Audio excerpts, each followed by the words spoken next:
have to close yourself off from this perception of what your life looks like and instead get to the core, that fire within you and what you feel like, all right? And then rethinking your identity in a way to nurture that flame in a way that makes you feel happy, fulfilled, and complete.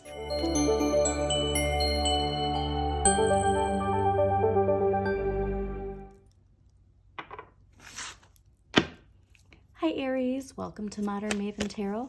I'm Andrea Elizabeth, and whenever this tarot reading shows up on your timeline, this message is for you. Thank you so much for joining me today. Quick messages that came out while I was clearing your cards. A strong energy related to your Pluto placement and how bringing our life into balance can really empower us in some ways. So please take time, either pause this video now or jot this down as something to remember. Go to your Pluto, see what sign Pluto is in, see what house Pluto is in, and see if there's any information there related to rebirth, transformation, regeneration in an area of your life that will bring things back into balance in a sense of empowering you to move forward. Okay, now this can be career, relationship, family, self-identity. So wherever that is, in which house it is, see where there's some clarity there for that. And let's see what the tarot has to say related to that as well. I also suggest that along with this tarot video, you take a look at the astrology for whenever this reading shows up on your feed. At the time I'm doing this reading, we are in Mercury retrograde, and there's a lot related to compromise, empowerment, transformation, and really making sure that we prioritize what makes us feel good, connected to our north node and connected to our destiny. And as I said, it is Mercury retrograde, so if there's word vomit and word that comes out during this, just be mindful that I am recording this during a Mercury retrograde. So also along with that, please take a look at Donna Stellhorn, Heather Ensworth, Pam Gregory, and watch their corresponding astrology for whatever time this reading shows up on your timeline, because generally the astrology is pretty spot on to matching the tarot. All right, so let's see what we got going on here. Yeah, the Pluto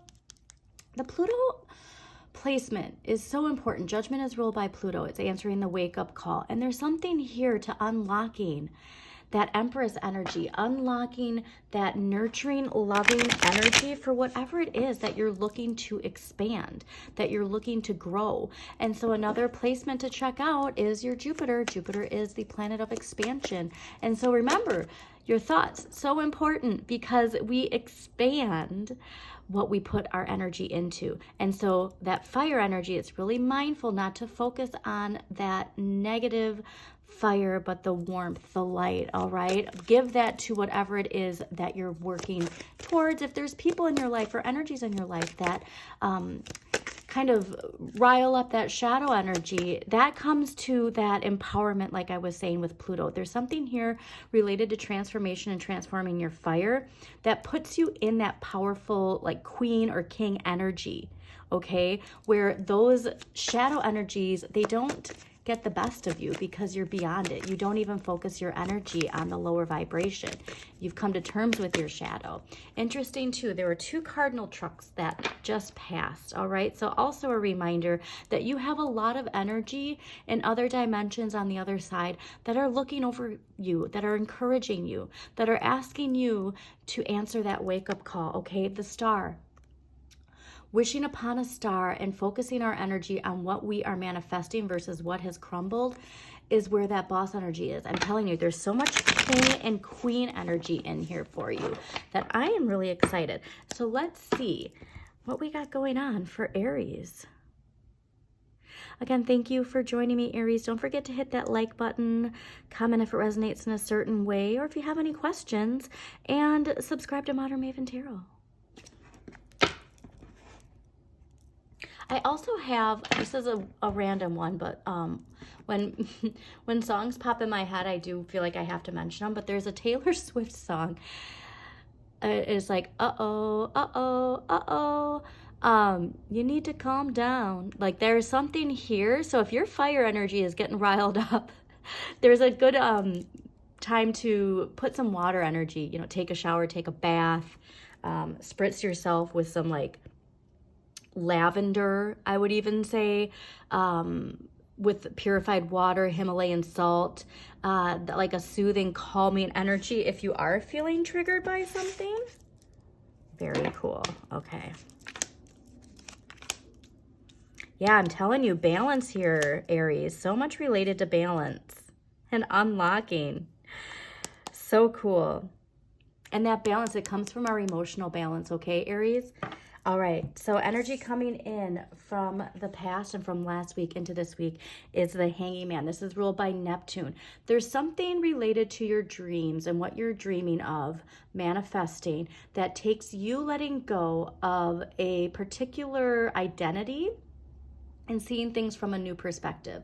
So oftentimes I get this as a sense of doing shadow work, the Pluto transformation, what I'm telling you, Pluto so strongly in your reading, asking you to transform something in your life. It can even just be a belief of yourself, a belief of how life works, a belief of the dynamics of your relationships, but there is strong emphasis of letting go, rethinking your identity, and shifting your perspective. Okay, so if you are feeling stuck, because the Hanging Man is often this idea of feeling like nothing's moving forward, we don't know what to do, that is not a negative aspect, okay? That is the time that the universe is saying, listen, you get everything aligned with what you want and where you're going, because it's going to take off, and it's going to take off quickly. So if you have a chance, get the book It Works. It's in my link tree. It's $4. And the emphasis of that book is taking the time to write down your intentions. Don't share it with anybody, but what are you trying to manifest, and what are you doing every day to work towards that, okay? And set a timer on your phone for when you put time aside to focus your energy on that. Even if it's 5 minutes a day, you write it, and then in the middle of the day you visualize it, and then at the end of the day you either write it or visualize it again. All right, but at least 3 times a day, every day. And see, that's anytime there's these weird electronic sounds that pop, I also get that as a confirmation. Like, yes, do this, okay? Aries, really focus your energy on this, because there is something unlocking in you in transforming your life. But again, it takes rethinking your identity. So see if there's any attachments to the past. Okay, clearly. You really need to do that. So see if there's any attachments to the past related to an old identity, related to identity too with your shadow having control, that you can now put to rest and say it's okay. Your shadow is a part of who you are, but when it takes control, it keeps you in cycles that are outdated, patterns that are outdated, that are preventing you from evolving and growing into whatever it is you want to grow into. All right. And also too, this is major transformation. This isn't just, switching what you eat for breakfast. This is switching your core belief systems. Okay. And so this week's energy, justice, bringing things back into balance, and why I think it's the yin and the yang, the light and the shadow that's within you, the divine feminine, the divine masculine. I actually said this in a recent collective reading where there is this concept in the old paradigm, the Capricorn paradigm, of women are from Mars, men are from Mars, women are from Venus. And that is this idea that they are separate from each other, but we all have divine feminine and divine masculine energy in us, okay? Regardless of how you identify your gender identity, we are all born with that within us, okay? Like the egg that we all spawn from has both the divine feminine and divine masculine in it, okay? So just keep that in mind, that there's something here related to those energies that maybe we don't give enough of that queen, that inner, divine feminine queen within us. Or we see the divine masculine as the shadow energy, right? Of that reactionary, I'm getting this idea like cutting people off, like leadership of like authoritarian. You know what I mean? That's not divine masculine. That's shadow masculine energy of a ruler. So very interesting messages coming up for you. Next week's energy though, Ace of Coins. So I've never seen a more lovely follow-up to this, all right? So rethinking your identity, letting go of something that's been holding you back, bringing your life back into balance. Again, this is a big overhaul too. And then this new opportunity, get started. So what did I say? That sometimes this energy is here not for you to feel stuck. This energy is here for like, hey, things are about to take off. Get your ducks in a row now so that you are prepared. You want to be prepared, okay? You don't want to feel this anxiousness. You have to have the faith that these times where we do feel this stagnation, they're not there to make you feel stuck. They're here to rethink and recalibrate, okay? Interesting. Also check out the retrogrades that are happening when you watch this. There's a lot of rethinking, recalibrating, so retrograde. And that's a time, again, to go back, reflect, and figure out how to move forward. So let's see what empowering question is going to help Aries. All right, what empowering question is going to help Aries? Whoa. Oh, perfect. All right, this is a wonderful, empowering question for you.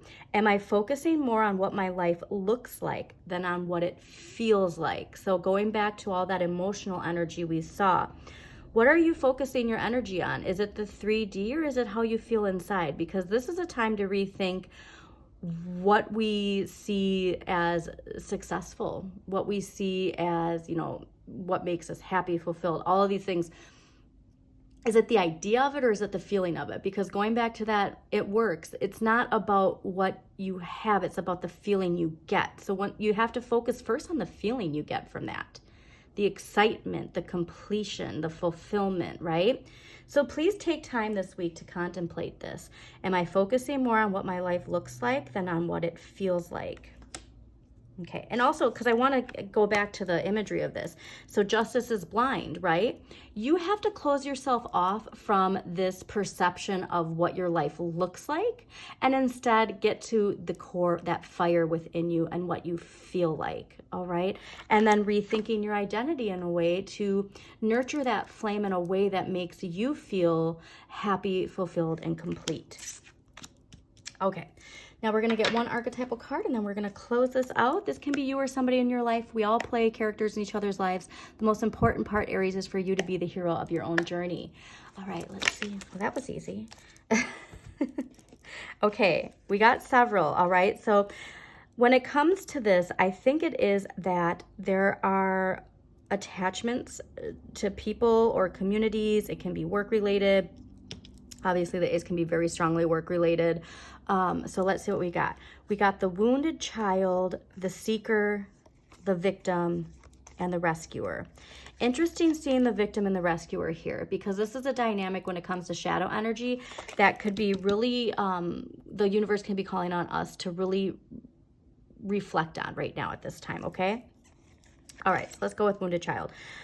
Light attributes: awakens compassion and desire to serve other wounded children, opens the learning path of forgiveness. Shadow attributes: blames all dysfunctional relationships on childhood wounds, resists moving on through forgiveness. The seeker: light attributes: thirst for wisdom and truth wherever they are. Shadow attributes: inability to commit to a path once found. The rescuer: light attributes: provides strength and support to others in crisis, acts of love with no expectation of reward. Shadow attributes: assumes the rescued will reciprocate, keeps the rescued one needy. And then the victim: light attributes: prevents you from letting yourself be victimized or victimizing others. Shadow attributes: playing the victim for positive feedback in the form of pity, inability to maintain personal boundaries. All right, so take time to think about people in your life who encompass this archetypal energy, whether it be the light or the shadow, and see how that connects to bringing your life back into balance, okay? Because again, this isn't just like internal, this is very much external. Once you bring your life back into balance internally by rethinking your identity, then that's when we start to see the 3D. It comes from within first, all right? It comes from within first. So I hope you enjoyed this reading, Aries. Again, please hit that like button. Share with somebody you think this reading might resonate with. And as always, shine your inner light. You've got this.